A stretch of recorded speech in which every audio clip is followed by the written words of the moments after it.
Bueno, es un dato que conocíamos ayer. La FEM está pidiendo participar de las decisiones que tome el gobierno con respecto a las restricciones. La verdad que parece atendible. No sé si está bien o si está mal, pero parece en principio atendible, porque siempre estamos viendo el costado sanitario y siempre se habla del tema sanitario, pero también está el costado económico. Que dicen, los gobernantes siempre nos dicen que lo tienen en cuenta, que están buscando el equilibrio permanentemente, pero es una valoración más discrecional que otra cosa, pues no consultan a los expertos, que en este caso sería la FEM. La Federación Económica de Mendoza, estamos hablando. Juan Manuel Gispert, que es director ejecutivo justamente de la FEM, está en línea para hablar con nosotros de este tópico en particular y lo saludamos. Juan Manuel, ¿cómo te va? Claudia Durán y Cristian Sanz te saludan. Buen día, ¿cómo están? ¿Cómo les va? Buen día. Muy bien, muchas gracias. Bueno, contanos acerca de esta iniciativa que han dado a conocer ustedes ayer y por qué ustedes creen que la FEM tiene que participar en las decisiones. A ver, en primer lugar, creo que el punto, digamos, más allá de la cuestión sanitaria, que es la principal, el otro problema que acarrea esta situación de epidemia mundial es una situación de incertidumbre generalizada en muchos planos, y entre esos planos de incertidumbre tenemos la incertidumbre constante de no saber cómo vamos a trabajar o cómo vamos a funcionar como comunidad o sociedad la semana que viene. A ese nivel de incertidumbre estamos, y se le ha metido para colmo una politización de la administración de la pandemia que ha aumentado ese grado de incertidumbre. Digo, hemos terminado estando atentos a lo que dice el presidente, si el gobernador se va a adecuar o no a lo que dice el presidente, y toda la chicana política que a veces aparece en el medio, que creo que poco bien le hace a esta situación. Ajá. Entonces, en primer lugar, digo, frente a ese diagnóstico de incertidumbre, que en particular en el sector de empresario y comerciante más fuerte todavía impacta negativamente, entendemos que este diálogo que hubo entre el gobernador de Mendoza y la senadora Sagasti, que es la referente de la principal fuerza opositora de Mendoza, buscando una ley que regule de alguna manera, de forma objetiva, previsible, la administración de la pandemia, lo vemos con buenos ojos. Eso como primer punto. En ese sentido, la ley, no creo que todavía no ha aparecido la letra de la ley, por lo menos yo no la he leído, he visto las declaraciones de los distintos dirigentes. Sí. Entiendo que lo que busca es establecer parámetros de tasas de contagio, cantidad de camas UTI ocupadas, etcétera, etcétera, y aplicar restricciones a medida que esos indicadores vayan avanzando negativamente. ¿Qué dice la FEM? Nos parece perfecto, eso genera previsibilidad, pero queremos discutir y ser parte de la mesa donde se decida cómo van a ir aplicándose esas restricciones. Porque muchas veces se subestiman el impacto que esto trae. Digo, en primer lugar, el trabajo de concientización y de control ha bajado muchísimo, en Mendoza por lo menos, no conozco otras provincias, pero acá lo puedo decir con conocimiento de causa, y a veces esperamos llegar a las restricciones totales y en el camino que hicimos. Claro. Entonces, bueno, nosotros queremos trabajar en eso, creemos que esta ley tiene que contemplar esas variables de control y concientización, porque es lo que evita el cierre, que es lo que evita el problema de la actividad, y al mismo tiempo, como se busca regular esas actividades, también creemos que si en el caso que los profesionales sanitarios entiendan que hay que restringir más la circulación, hay algún tipo de compensación para esas actividades perjudicadas. Digo, a una empresa que la obliga a cerrar las puertas, y por lo menos tiene que haber alguna exención fiscal, tiene que haber un subsidio para afrontar algunos costos como sueldos o alquileres, porque es inviable. A ver, Juan Manuel, démosle contexto a esto. ¿Cuáles son las actividades más complicadas en la provincia de Mendoza? Bueno, es muy complejo y es muy heterogéneo porque tenés heterogeneidad por rubros del comercio y tenés heterogeneidad por departamento. Te doy un ejemplo. La política del horario corrido de comercio, que busca desacoplar el transporte público, que tiene un efecto muy bueno eso, porque es un lugar muy difícil de implementar los protocolos sanitarios del transporte público. Sí. Entonces nosotros hemos acompañado esta política de abrir el comercio desacoplado de la administración pública y de la escuela. En los departamentos alejados no funciona, porque evidentemente la cultura del horario de la siesta hacia el interior de Mendoza está mucho más arraigada que en el área metropolitana. Claro. Entonces digo, el impacto económico de esa decisión en los departamentos alejados es mucho más alta que cuando la traes del área metropolitana.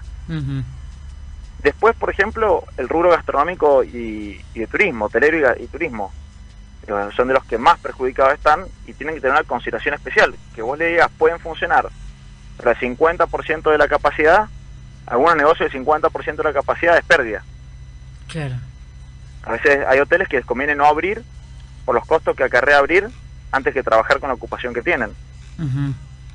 Y son situaciones realmente desesperantes y muy dañinas a la sociedad, porque realmente, digo, los años que le costó a Mendoza tener nuestros centros como lo tenemos, más allá que no están en su mejor momento, pero bueno, Mendoza se destaca por su capacidad de servicios turísticos, servicios de comercio, en nuestros cascos urbanos. Y bueno, eso también quería marcar. En esta heterogeneidad, cuando se restringe el movimiento, los sectores más perjudicados son los comercios de los centros urbanos, a cielo abierto sobre todo. Porque hay mucha venta que funciona por la circulación de la gente. O sacas a la persona de la vereda mirando la vidriera y no consume. Entonces, bueno, los datos son muy elocuentes en ese sentido. El comercio de Mendoza está en un 25% por debajo de marzo de 2019, que fue un muy mal año. O sea que es terrible. Es terrible, es desesperante.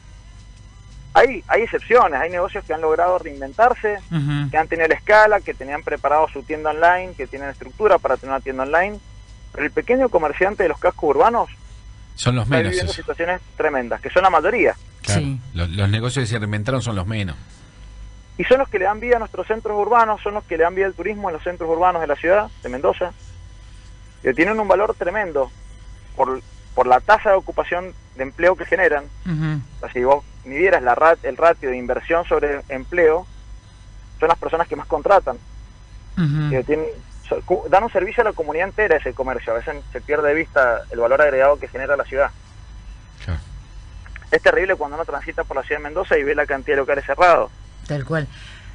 Juan Manuel, y con respecto a eso, por ejemplo, porque mucho se habló del balance 2020, que fue un año el más complicado, pero ¿qué dato tienen ustedes del 2021? Digo, aunque sabemos que los balances se hacen a fin de año de todo, pero ¿tienen algún dato de comercios que se hayan cerrado en este 2021? Digo que porque a partir de las aperturas muchos dijeron, bueno, ahora la reactivación, pero otros siguieron en estado crítico. Acabas de mencionar lo que pasa con hoteles que prefieren seguir cerrados antes que abrir porque el costo es más alto. Digo, la semana pasada se hablaba de muchos hoteles que están pasando una situación difícil, sobre todo los de más estrellas, los de la mejor calificación, porque realmente incluso algunos dicen van a pensar en cerrar o dicen tal vez con el correr de los meses se ve el cartel de venta, ¿no? O decidan la transformación. Bien, a ver, AEGA, que forma parte de la FEM, el último informe que presentó, se estima que 1 de cada 4 hoteles en Mendoza está por cerrar. O sea, y la capacidad de Mendoza para el nivel que está de turismo, estábamos cortos hace unos años atrás. Claro. No tengo el dato específico de cantidad de cierres locales este año. Es un dato que nosotros calculamos tal vez hasta semestralmente, no anualmente, porque se pide un informe de los quit que se cargan en ATM y los quit que se dan de baja, y ahí se estima la cantidad de empresas que cierran y que abren. No tengo el dato actualizado y no recuerdo ahora el del año pasado, pero el dato que yo te puedo decir es que nosotros lo que sí seguimos muy de cerca todos los meses son los indicadores de consumo, de ventas y de recaudación fiscal. Sí. Porque te termina diciendo la recaudación fiscal y qué impuesto es el que más recaudó, cómo está funcionando la economía. Claro. Y la verdad que los datos de los primeros meses del año fueron muy buenos, muy positivos. De diciembre en adelante, te diría. Sí. Se empezaron a ver un crecimiento en todos los indicadores de todos los rubros. Incluso, obviamente, el comparativo abril 2021 versus abril 2020 es bueno. O sea, la actividad creció un 40% promedio. Y algunos rubros como calzado, indumentaria, por el tema escolar, crecieron más todavía. Claro. Pero aún creciendo un 40, 50%, 60% en el mejor de los casos, si vos te vas a abril del año pasado, eran actividades que cayeron un 100% en la fase. Claro, sí. O sea, no han recuperado los niveles de un mal año, como te decía. No, increíble. La recaudación fiscal también venía mostrando, o sea, el IVA empezó a ganar nuevamente el peso que históricamente tuvo. El IVA representa el consumo. Hasta hace unos meses atrás las retenciones de exportaciones eran más importantes que el IVA, no llegaron a ser tan importantes, pero era un rubro que crecía. Entonces la recaudación crecía producto de los precios internacionales de los commodities, no por la actividad económica de la Argentina. Tal cual. Claro. Qué bárbaro. Así que bueno, ese es el escenario que estamos muy preocupados, y nos asusta a veces que se subestime el impacto que tienen las medidas. Tal cual. Entendemos la cuestión sanitaria, nosotros no queremos quedar en el lugar de que lo único que nos interesa es seguir vendiendo. Hay una situación social detrás del comercio, del pequeño empresario y de sus empleados, y aparte es evidente que se pueden hacer cosas sin perjudicar tanto al sector comercial. Como decía yo, los supermercados abrieron en la fase 1 y no se contagiaron todos los supermercados, porque no, está claro. Los protocolos no se contagian. Está claro. ¿A quién presentaron ustedes esta nota o este ofrecimiento? Y lo segundo, ¿les respondieron ya desde el gobierno? Mira, nuestra experiencia nos indica que tenemos que estar muy rápidos de reflejos para pedir participación. Entonces, apenas vimos la noticia, salimos a decirlo, lo hicimos públicamente y hemos hablado con distintos funcionarios de los dos partidos, pero hasta ahora nos han dicho que está en análisis el proyecto, que no hay nada concreto, así que bueno, estaremos en contacto. Para ser sinceros, en los últimos tiempos nos han participado en la discusión. Hace poco participamos en una reunión con los intendentes de Gran Mendoza respecto al horario de apertura de comercio. Me acuerdo, buscaron nuestro consenso. Sí. Y bueno, vienen mostrando gestos de escuchar al sector, pero bueno, nuestra experiencia nos indica que tenemos que estar alertas a eso. Por eso hemos hecho este comunicado, diciéndoles que si van a avanzar en ese sentido, que en principio lo vemos bien, en principio, queremos participar de la discusión de esa ley. Creo que aparte le haría muy bien a la política incluir a otros actores. Así como nosotros pedimos como FEM, hay otros actores que también pueden participar. Sí, obviamente. Y darle mayor consenso a la administración de la pandemia. Ahora, ponele que te llama hoy un Rodolfo Suárez o un Víctor Ibáñez o quien sea, y te dice, bueno, ¿qué proponen ustedes concreto? Tírame 3 medidas. Pero, mira, empezando de lo más grave a lo menos grave, esto que decía recién, en caso de restricciones muy fuertes, sí, obviamente sectorizando políticas fiscales acordes a esos cierres. Digo, claro, exenciones o reducciones de ingresos brutos, o algún tipo de financiamiento a tasa subsidiada para poder pagar sueldos o alquileres, o subsidios directamente, digo, no préstamos, sino subsidios para poder afrontar esas situaciones. Y a menor medida, bueno, diferenciaciones, es un laburo muy técnico que hay que hacer, digo, no es una charla... Que las medidas política. Sean por regiones, ¿no? La regionalización, y nosotros como FEM representamos a las cámaras territoriales, entonces pueden aportar, claro. Claro. Y después tenemos muy técnicos, tamaños de los locales, que, digamos, más que restringir la circulación es como endurecer los protocolos. Claro. O sea, que no puede ingresar la gente al local, pero se puede hacer tal cosa. Bueno, se puede hacer un sinfín de cosas muy concretas, muy técnicas la discusión, sin necesidad de prohibir la circulación o la apertura del comercio. Clarísimo. Juan Manuel, gracias por la comunicación. Muchas gracias a ustedes por llamar. Hasta luego.